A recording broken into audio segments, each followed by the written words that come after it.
Hello, this is Abhinesh Sharma and welcome you all to the Crown Success. I hope आप सब अच्छे होंगे। उत्तराखंड की जीएस सीरीज़ हमने चलाई हुई है। स्पेशल स्टैटिक कवर कर रहे हैं हम जीएस का, जिसमें हम उत्तराखंड का एक विशेष टॉपिक, चाहे वो लेक्चरर वाला एग्ज़ाम हो आपका, यूके पीएससी पीसीएस हो या लोअर पीसीएस हो, फॉरेस्ट वाला एग्ज़ाम हो, सभी एग्ज़ाम्स को टारगेट करके हमने ये प्रॉपर नोट्स माइंड मैप की फॉर्म में और प्रॉपर क्लासेस जो शाम को 6 बजे तक आ ही जाती है, ठीक है, इसको हम कवर कर रहे हैं। पिछले लेक्चर्स में मैंने देखो उत्तराखंड के शासन प्रशासन के बारे में, न्यायपालिका के बारे में, विधायक के बारे में, कार्यपालिका के बारे में, उच्च भवन, स्थानीय स्वशासन, पंचायती राज व्यवस्था, इन सब चीज़ों को अच्छे से कवर कर लिया था। और नोट्स भी मैंने प्रॉपर सिस्टमेटिक वे में बनाए हुए हैं, आप ये देख भी सकते हो। ये देखो, पूरा पिक्चर्स के साथ माइंड मैप की फॉर्म में मैं ये नोट्स इससे आपको पढ़ा रहा हूँ, ताकि क्या होता है ना, इनसे देखो, इन चीज़ों से जैसे ये है तो कनेक्टिविटी बन जाती है। एक एक सन के साथ में ना चीज़ें जो है कनेक्ट हो जाती हैं, और कनेक्शन से जब माइंड में कनेक्टिविटी बन जाती है तो आपको जो है रिवीजन करने में आसानी रहती है, याद करने में आसानी रहती है। ठीक है दोस्तों, ये चीज़ें हैं। चलो, आज का जो हमारा टॉपिक रहने वाला है, आज हम उत्तराखंड की हिस्ट्री से कवर कर रहे हैं। और हिस्ट्री को स्टार्ट करने से पहले एक चीज़ मैं आपको दिखाता हूँ। मैं देखो बार बार कह रहा हूँ, ऐसे पढ़ा दूंगा आपको कि आपके माइंड में छपता चला जाएगा, चीज़ें कनेक्ट हो जाएंगी, सारा रिवीजन करोगे अच्छे से याद रहेगा, और एक दो बार लेक्चर देखोगे याद हो जाएगा सारी चीज़ें। देखो, हिस्ट्री हम स्टार्ट कर रहे हैं, इससे पहले एक चीज़ मैं आपको दिखा देता हूँ। जो भी बच्चे दोस्तों ये जो उत्तराखंड की सीरीज़ हमने चलाई हुई है, इसके नोट्स लेना चाहते हैं, तो आप ये देखो, आपके सामने एक बेहतरीन ऑफर भी चल रहा है। 149 में, केवल 149 रुपये में। व्हाट्सएप नंबर भी आपकी स्क्रीन पर शो हो रहा है, क्यूआर कोड भी आपकी स्क्रीन पर शो हो रहा है। डायरेक्ट यहाँ से भी आप पे कर सकते हो, व्हाट्सएप पर मैसेज करके भी आप जो है पे करके ग्रुप में ऐड हो सकते हो। डेली क्लासेस के साथ साथ आपको डेली जो नोट्स हैं ये माइंड मैप की फॉर्म में ये आपको मिलते रहेंगे। लिमिटेड ऑफर है, जल्दी इसमें ज्वाइन हो जाओ, एनरोल कर लो। स्टूडेंट्स एनरोल कर रहे हैं, ठीक है। आपके सभी एग्जाम्स को, लेक्चरर वाला, यूकेपीएससी, पीसीएस, मैं खुद पढ़ा इसमें पढ़ा रहा हूँ, और नोट्स भी मेरे ही हैंडमेड नोट्स हैं, एक एक कनेक्टिविटी के साथ आप लोग इसको ले सकते हो। और अगर कोई खुद से भी अगर नोट्स बनाना चाहता है तो वो क्लास में देख करके खुद से भी नोट्स बना सकता है। ठीक है दोस्तों, व्हाट्सएप पे आप मैसेज करके या क्यूआर कोड जो मैंने अभी आपको शो करा, वहाँ से आप स्क्रीनशॉट लेकर के व्हाट्सएप पर हमें सेंड करो। मैं आपको टेलीग्राम या व्हाट्सएप ग्रुप में जोड़ दूंगा, जिसमें भी आपको सुविधा लगेगी, और वहाँ से आप डेली क्लास के साथ साथ डेली के नोट्स ले सकते हो। ठीक है, डेली क्लास आपको मिलेगी ही यूट्यूब पर शाम को 6 बजे तक, और यहाँ से आप अपनी तैयारी कर सकते हो, रिवीजन कर सकते हो बार बार नोट्स से, सारी चीज़ें। चलो देखो, हिस्ट्री की अगर हम बात करें तो देखो, उत्तराखंड का जो इतिहास है दोस्तों, बहुत ही पुराना और गौरवपूर्ण है। आदिकाल से ये भूमि जो है ना, उत्तराखंड की देवताओं, ऋषि मुनियों, तपस्वियों, तीर्थयात्रियों के लिए आकर्षण का केंद्र रही है। ठीक है, हिस्ट्री लिखने में यूज होने वाले जो साक्ष्य हैं और स्रोत हैं, उनके आधार पर राज्य के इतिहास को 3 कालों में, देखो मैं दिखाता हूँ आपको, प्रागैतिहासिक काल, आद्य ऐतिहासिक काल और ऐतिहासिक काल। ठीक है, राज्य के इतिहास को 3 कालों में, प्रागैतिहासिक काल, आद्य ऐतिहासिक और ऐतिहासिक में बांटा गया। प्रागैतिहासिक हिस्ट्री के स्रोत जो है ना, पाषाणिक उपकरण, ठीक है, धातु उपकरण, शवाधान शैलाश्रय, और इतिहास लेखन के स्रोत जो है पौराणिक ग्रंथ, और इतिहास लेखन के स्रोत में शिलालेख, मंदिर लेख, मुद्रा लेख, ताम्रपत्र लेख, इन सब कार्यक्रमों के क्रम में राज्य के इतिहास का वर्णन है। ठीक है, ये समझ में आया आपको। अब देखो, ये प्रागैतिहासिक जो काल है, प्रागैतिहासिक काल से अगर हम शुरू करें, ये देखो मैंने आपको समझाया कि 3 पार्ट में भागा, प्रागैतिहासिक, आद्य और ऐतिहासिक काल में। ठीक है, ऐतिहासिक काल को भी 3 भागों में बांटा है, लेकिन हम शुरू कर रहे हैं प्रागैतिहासिक काल से। तो प्रागैतिहासिक में मानव के रहन सहन और उसके द्वारा उपयोग में ले जाने वाली सामग्री, उपकरण, बर्तन, इन सब के क्रम में प्रागैतिहासिक काल को पुरापाषाण में, निम्न पुरापाषाण में और मध्य पुरापाषाण में, उच्च पुरापाषाण में, महापाषाण धातु, ठीक है, ये देखो, निम्न पुरापाषाण, मध्य, उच्च, ठीक है, महापाषाण धातु आदि काल में बांटकर जो है ना इसकी स्टडी की जाती है। पाषाणकालीन मानव शिकार तथा फलों में कंदों को खाकर, फलों को खाकर अपना जीवन यापन करते थे। ठीक है, और इन सब कार्यों के लिए पाषाण से बने औजारों का यूज किया जाता था। ये समझ में आया होगा आपको। ठीक है, इसके अलावा निम्न पुरापाषाण में अगर हम देखें तो इनका जो मेन औजार था उसका नाम था मुष्ठी कुटार। और इनमें जो साक्ष्य मिले हैं, कालसी के पास यमुना तट पर, कालसी के पास यमुना तट से इसके साक्ष्य मिले, श्रीनगर के पास अलकनंदा तट पर इसके साक्ष्य मिले हैं, और अल्मोड़ा के पास खुटानी नाला और रामगंगा घाटी के पास इसके साक्ष्य जो है प्राप्त हुए हैं। ठीक है, ये समझ में आया आपको? ठीक है, चलो आगे बढ़ते हैं। मध्यपुरा पाषाण की अगर हम बात करें तो इसमें मेन उपकरण है शल्क और खुरचुनिया। शल्क और खुरचुनिया। देखो मैं बार बार आपसे कह रहा हूं, मैं वही पढ़ा रहा हूं जहां से एग्जाम में क्वेश्चन बने हुए हैं और आगे भी बनने की संभावना है। पूरी कहानी जो बुक्स में लिखी रहती है वो सब नहीं पढ़ा रहा हूं। मेन चीज़ें, और बहुत ही सिंपली, मतलब बहुत ही सिंपल तरीके से, बहुत ही चीज़ों को आसान बना करके आप ये देख भी पा रहे हो। ठीक है, इस तरीके से हम अपनी सीरीज ये चला रहे हैं। ऐसे ही उच्च पुरा पाषाण की अगर हम बात करें तो इसमें मेन उपकरण है चमकदार फलक और तक्षणियाँ। ठीक है, चमकदार फलक और तक्षणियाँ। आगे बढ़ते हैं दोस्तों। कुछ देखो, उसके बाद में पाषाण युगीन गुफाएं हैं। अभी हम प्रागैतिहासिक काल की बात कर रहे हैं। ठीक है, पाषाण युगीन गुफाएं हैं, और सबसे पहली जो गुफा है, आपने कई बार पढ़ा भी होगा, सुना भी होगा, जिसने थोड़ी बहुत भी उत्तराखंड की स्टडी की, तो ये फेवरेट टॉपिक है। ठीक है, लाखू डियार बहुत पूछ लेता है, और जो नए हैं, ठीक है, उनको भी मैं याद करा ही दूंगा, और जो नए हैं वो सब्सक्राइब भी कर लो। इसी तरीके की सीरीज हमारी ये चलती रहेगी। मंडे टू सैटरडे हमारी प्रॉपर सीरीज चलेगी। प्रॉपर आपको लेक्चर्स मिलेंगे, प्रॉपर आपको नोट्स मिलेंगे।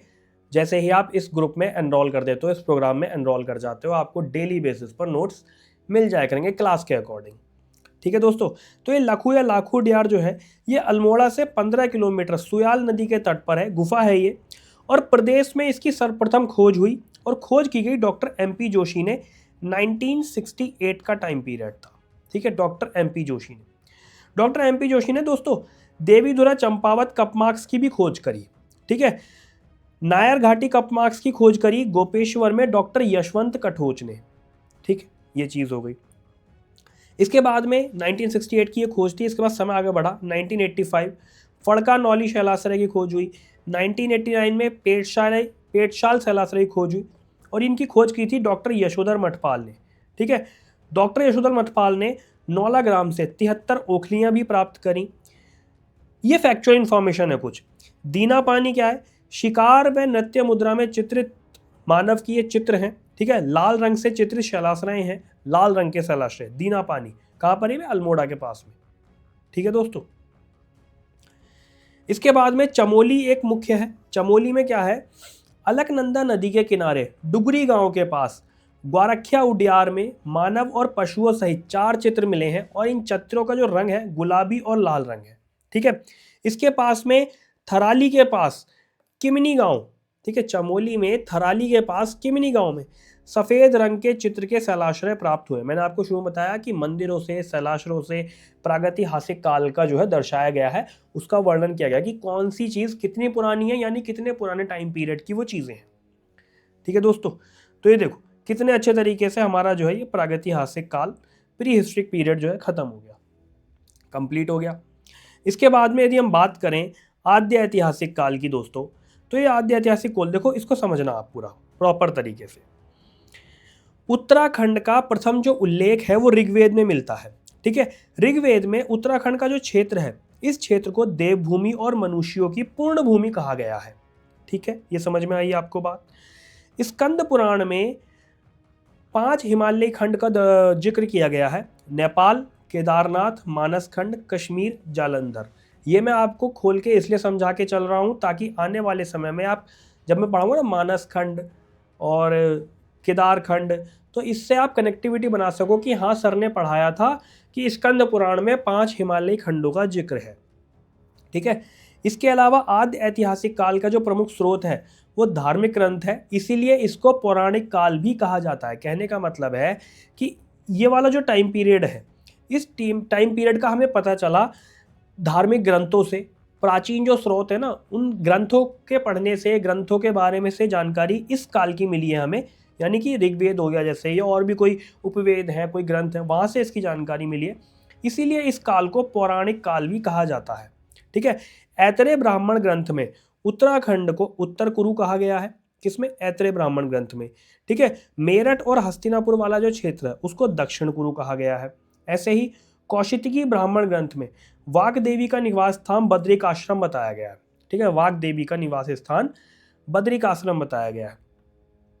केदारखंड और मानसखंड, ये वाला जो क्षेत्र है इसमें कौन कौन से क्षेत्र आते हैं? आपका आता है ब्रह्मपुर, खसदेश, इलावर्त और उत्तरखंड। ये वाले क्षेत्र जो है ना केदारखंड और मानसखंड में मिलकर आते हैं, दोनों जगह ये फैले हुए हैं। स्कंद पुराण में दोस्तों माया क्षेत्र व गंगा द्वार को, हरिद्वार वाला जो क्षेत्र है उसको माया क्षेत्र व गंगा द्वार बताया गया है। ठीक है, माया क्षेत्र से हिमालय तक केदारखंड बताया गया है। और केदारखंड में कौन सा क्षेत्र है? आपका गढ़वाल क्षेत्र है। ये भी हम पढ़ेंगे डिटेल में, गढ़वाल क्षेत्र के बारे में अलग से पढ़ेंगे, कुमाऊं क्षेत्र के बारे में अलग से पढ़ेंगे। ठीक है, केदारखंड में कौन सा क्षेत्र है? आपका गढ़वाल क्षेत्र है। ऐसे ही नंदा देवी पर्वत से कालगिरी तक मानसखंड बताया गया है, और मानसखंड को क्या कहा गया है? कुमाऊं क्षेत्र कहा गया है। ठीक है, ऋग्वेद का जिक्र हुआ था, तो ऋग्वेदिक आर्यों की 5 जातियां दर्शाई गई हैं, पुरु, त्रित्सु, अनु, यदु और त्रिवसु। ठीक है, ये 5 जातियां दर्शाई गई हैं। गढ़वाल हिमालय, देखो रघुवंश महाकाव्य में गढ़वाल हिमालय का जिक्र हुआ है गौरी गुरु नाम से। ठीक है, ये समझ में आएगा आपको। रामायण काल में लक्ष्मण, जो राम लक्ष्मण भरत शत्रुघ्न थे ना, तो लक्ष्मण के पुत्र हुए हैं अंगद और चंद्रकेतु। अब अंगद और चंद्रकेतु का जो शासन बताया गया है वो राज्य का हिमालयी क्षेत्र बताया गया है। ठीक है, और इसी क्षेत्र से जिस समय लक्ष्मण जी को शक्ति लगी थी तो द्रोणगिरी पर्वत है, इसी पर्वत से संजीवनी बूटी लेने हनुमान जी आए थे। ठीक है, दूनागिरी पर्वत या द्रोणगिरी पर्वत, जैसे भी आप इसको कनेक्ट, बताना इसकी एग्जैक्ट क्या प्रोनाउंसिएशन है आप लोग कमेंट सेक्शन में, जो लोग वहां से उसके नियरेस्ट हैं, उसके आसपास जो रहते हैं वो बताना। ठीक है, ये होमवर्क भी आपके लिए, कमेंट सेक्शन में बता दिया करो। जब मैं पढ़ाता हूँ थोड़ा सा एक्टिव रहोगे आप भी ना, कमेंट्स करोगे सारी चीज़ें, तो चीज़ें जो है ना आपको अच्छे से याद होती चली जाएंगी। ठीक है दोस्तों, इसके बाद मैंने क्या कहा था आपसे, गढ़वाल क्षेत्र के बारे में और कुमाऊं क्षेत्र के बारे में हम पढ़ेंगे। अब देखो ये आता है गढ़वाल क्षेत्र जो है उत्तराखंड का, इसके बारे में अगर हम बात करें तो वैदिक काल में इस क्षेत्र को हिमवत, महाभारत में उत्तर कुरु और पुराण काल में केदारखंड कहा जाता था। जबकि पूर्ण उत्तर काल में इस क्षेत्र को केदार मंडल, बद्रिकाश्रम, तपोभूमि, ठीक है, किरत मंडल आदि नाम से जाना जाता था। कालांतर में, यानी कि बहुत टाइम पीरियड पहले, एक काल में, एक टाइम पीरियड में इस क्षेत्र के 52 गढ़ों को पवार शासक, ये देखो, इस क्षेत्र के 52 गढ़ों को पवार शासक अजय पाल द्वारा जीत लेने के बाद गढ़वाल नाम इसमें प्रयुक्त होने लगा। ठीक है दोस्तों, वैदिक काल में हेमवत, अभी मैंने बताया आपको, महाभारत में उत्तर कुरु और पुरातन काल में केदार मंडल, बद्रिका क्षेत्र, तपोभूमि, किरात मंडल, ये सब कहा जाने लगा। यहाँ पर ही विद्यापीठ है, कौन कौन से? बद्रिकाश्रम और कण्वाश्रम, इसके बारे में भी आपको बताऊंगा। ठीक है, चलिए, केदारखंड और मानसखंड, इनकी सीमा का विभाजन होता है बाधान क्षेत्र या नंदा देवी पर्वत तक। कहने का मतलब है जहां तक नंदा देवी पर्वत शुरू हो रहा है, जहाँ, ठीक है, जहां नंदा देवी पर्वत की सीमा है वहां तक केदारखंड आता है। सीमा विभाजन केदारखंड का होता है, तो नंदा देवी पर्वत द्वारा केदारखंड की सीमा का विभाजन किया जाता है। ध्यान रखने वाली चीज़ है ये कि केदारखंड की सीमा का विभाजन कौन से पर्वत के द्वारा किया जाता है? नंदा देवी पर्वत के द्वारा। ठीक है, राजा शंबर हुए एक, ये आप समझो, राजा शंबर, इनके 100 किलो को इंद्र और सुदास ने नष्ट कर दिया। गढ़वाल क्षेत्र में कुबेर की राजधानी अलकापुरी है, और अलकापुरी में जो मनुष्यों के पूर्वज हैं, मानवों के पूर्वज हैं, मनु, उनका निवास स्थान बताया जाता है। ठीक है दोस्तों, और क्या समझाया गया है इसमें कि वैदिक ग्रंथों की रचना हुई है। बद्रीनाथ के पास गुफा है, गणेश गुफा, नारद गुफा, मुचकंद गुफा, व्यास गुफा, स्कंद गुफा, इन गुफाओं में वैदिक ग्रंथों की रचना करी गई है। ठीक है दोस्तों, विशाने पर्वत पर वशिष्ठ गुफा है, वशिष्ठ कुंड है, वशिष्ठ आश्रम है, ये विशाने पर्वत पर है। ये सब फैक्ट है, ये सब आपको याद रखने वाली चीज़ें हैं। एक उत्तराखंड के देवप्रयाग में राम मंदिर है। ठीक है, टिहरी गढ़वाल जिले में तपोवन है, जहाँ पर लक्ष्मण जी ने तपस्या करी थी, और मान्यता ये भी है कि देवप्रयाग में राम मंदिर जहाँ पर है वहाँ पर राम जी ने भी तपस्या करी थी। ठीक है, पुलिंद राजा हुए हैं सुबाहु। ठीक है, इनकी कैपिटल हुई है श्रीनगर। राजा विराट हुए हैं, इनकी कैपिटल हुई है विराटगढ़ी। ये जो लोग हैं ना, इन्होंने पांडवों की तरफ से युद्ध लड़ा था, ये मान्यता भी है। ठीक है, राजा विराट की पुत्री थी उत्तरा, उत्तरा की शादी करी गई थी अर्जुन के पुत्र अभिमन्यु से। ये आपने सब, ये स्टोरी आपको पता भी होगी। पांडव जब गढ़वाल में आए, ठीक है, वो केदारनाथ भी गए, आपको ये स्टोरी भी पता होगी। तो एक ऋषि है जिनका नाम था लोमस ऋषि। लोमस ऋषि के साथ पांडव जो है गढ़वाल में आए थे। महाभारत के वन पर्व में केदारनाथ को भ्रुंगतुंग कहा गया है, भ्रुंगतुंग, ठीक है, ये चीज़ इंपॉर्टेंट है। सुबाहुपुर का क्षेत्र जो है श्रीनगर वाला क्षेत्र है। इसके अलावा एक असुर हुआ है जिसका नाम है बाणासुर। इसका राज्य क्षेत्र गढ़वाल का क्षेत्र था और इसकी राजधानी थी ज्योतिषपुर, जिसको वर्तमान में जोशीमठ भी कहा जाता है। ये समझ में आया आपको? अब मैंने ऊपर आपसे कहा था कि मैं आपको जो कण्वाश्रम के बारे में बताऊंगा, ठीक है। देखो, प्राचीन विद्यापीठ है ये कण्वाश्रम, और पौड़ी जनपद में आता है ये कोटद्वार क्षेत्र में, ठीक है। इसकी प्रसिद्धि का कारण क्या था कि दुष्यंत और शकुंतला का जो प्रेम प्रसंग चला था वो यहाँ चला था, इसीलिए ये कण्वाश्रम बहुत ज़्यादा प्रसिद्ध हुआ, ठीक है दोस्तों। अब ये जो शकुंतला थी, ठीक है, शकुंतला गुरु विश्वामित्र और अप्सरा हुई हैं एक मेनका, उनकी पुत्री हैं शकुंतला, और दुष्यंत जो हैं ये राजा हुए हैं, हस्तिनापुर के शासक हुए हैं। इन दोनों के बीच प्रेम प्रसंग हुआ कण्वाश्रम में, इसीलिए कण्वाश्रम फेमस भी हुआ। और इनके पुत्र हुए हैं चक्रवर्ती सम्राट भरत, जिनके नाम पर भारत का नाम पड़ा, ठीक है। भरत का जन्म हुआ कण्वाश्रम में। कहाँ जन्म हुआ भरत का? कण्वाश्रम में। कण्वाश्रम में मालिनी नदी के तट पर एक प्रसिद्ध ग्रंथ की रचना हुई, अभिज्ञान शाकुंतलम, ठीक है दोस्तों। कण्वाश्रम का वर्तमान नाम चौकी घाटा है, ठीक है। ये चीज़ समझने वाली थी और ये समझ में आई होगी आपको। चलिए, इसके बाद में दोस्तों आज का जो लास्ट टॉपिक है हमारा, नोट्स मैं आपको ग्रुप में प्रोवाइड करा दूंगा जैसे ही आप इस प्रोग्राम में एनरोल कर जाओगे। डिस्क्रिप्शन में भी मैंने व्हाट्सएप नंबर दिया हुआ है, वहाँ से भी आप एनरोल कर सकते हो, मैसेज कर सकते हो, जैसे मर्जी आप वैसे जुड़ सकते हो। टेलीग्राम से जुड़ना चाहते हो टेलीग्राम से जुड़ सकते हो, व्हाट्सएप से जुड़ना चाहते हो आप व्हाट्सएप से जुड़ सकते हो, किसी भी माध्यम से आप जुड़ सकते हो। अगर हम उत्तराखंड के कुमाऊं क्षेत्र की बात करें तो कुमाऊं क्षेत्र में चंपावत के पास में दोस्तों एक पर्वत है जिसका नाम है कांतेश्वर पर्वत, ठीक है। भगवान विष्णु का कुर्म अवतार या कच्छावतार कांतेश्वर पर्वत पर हुआ, और मानस खंड में इस कुर्म से ही कुर्मांचल शब्द निकला, ठीक है। मानस खंड में इस कुर्म से ही, कुर्म अवतार से ही कुर्मांचल शब्द निकला, और स्कंद पुराण के मानस खंड में इस क्षेत्र का उल्लेख भी किया गया है, ठीक है। ये समझ में आया होगा आपको।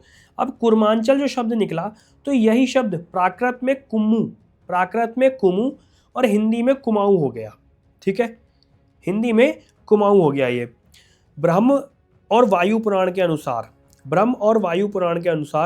किरात, किन्नर, यक्ष, गंधर्व, विद्याधर, नाग जातियां जो है इस क्षेत्र में निवास करती थी। महाभारत के अनुसार इन सब जातियों के साथ साथ तंगव, कुलिंद, खस जातियां भी निवास करती थी इसी क्षेत्र में, ठीक है। खस जो है बाद की कुमाऊं जाति है ये। इसके अलावा खस जाति है, इनके समय में बौद्ध धर्म का प्रचार हुआ, और राजपूतों से पहले, यानी कि राजपूतों के कुमाऊं में आने से पहले खसों का प्रभुत्व था, यहाँ पर खस जातियों का प्रभुत्व था। इसके अलावा अल्मोड़ा में एक मंदिर है, जाखन देवी मंदिर, ये इस बात की पुष्टि करता है कि यक्षों का निवास है, ठीक है। यक्षों के निवास की पुष्टि जो करता है वो अल्मोड़ा का जाखन देवी मंदिर करता है। इसके अलावा नाग देवताओं के मंदिर के बारे में जिक्र किया गया है, बीनाग या बेनीनाग, जो कि पिथौरागढ़ में है, और ये बहुत ही ज़्यादा इंपॉर्टेंट भी है, एग्जाम के लिहाज से ये पूछ भी लेता है कि बीनाग या बेनीनाग नाग मंदिर कहाँ पर है, पिथौरागढ़ में है, ठीक है। इसके अलावा धोला नाग, काली नाग, पिंगल नाग, खरहरी नाग, वासुकी नाग, ये सब नाग देवताओं के मंदिर हैं। इसके अलावा मुंडा के साथ जो किरात वंशज हैं वो वर्तमान में अस्कोट में, डीडी हाट में इनके वंशज जो हैं निवास कर रहे हैं। तो ये पूरा लेक्चर आज का था हमारा, उत्तराखंड का जीएस हमने कवर किया। आप लोग कमेंट सेक्शन में ज़रूर बताना कि कैसा लगा आपको लेक्चर, क्या अपडेट्स इसमें कर दूं मैं। और अगर आप लोग कहोगे ना, कमेंट सेक्शन में बताओगे कि सर इनसे ये भी बताते रहो कि PYQ यानी पिछले सालों में क्वेश्चंस कैसे बने, तो वो भी मैं आपको हैंड टू हैंड बताता चलूँगा, ठीक है दोस्तों। चलो, इसी तरीके से पढ़ते रहो आप, डेली ये सीरीज आती रहेगी मंडे टू सैटरडे, ये सीरीज आपको मिलेगी। और बेहतरीन टॉपिक्स को धीरे धीरे करके, अभी जो हमारा लेक्चर ये एवरेज 16-17 मिनट 18 मिनट का हो रहा है, इसको हम 30 मिनट तक लेकर जाएंगे, ताकि समय से आपका सिलेबस भी पूरा हो जाए, आपको हैबिट डल जाए। और ये बताना आप कमेंट सेक्शन में लेक्चर कैसा लगा, समझ में आ रहा है। नोट्स मैंने आपको तरीका बता दिया, वो मिल जाएंगे। पढ़ते रहो आप, इस तरीके से अपनी तैयारी करते रहो। All the very best, thank you.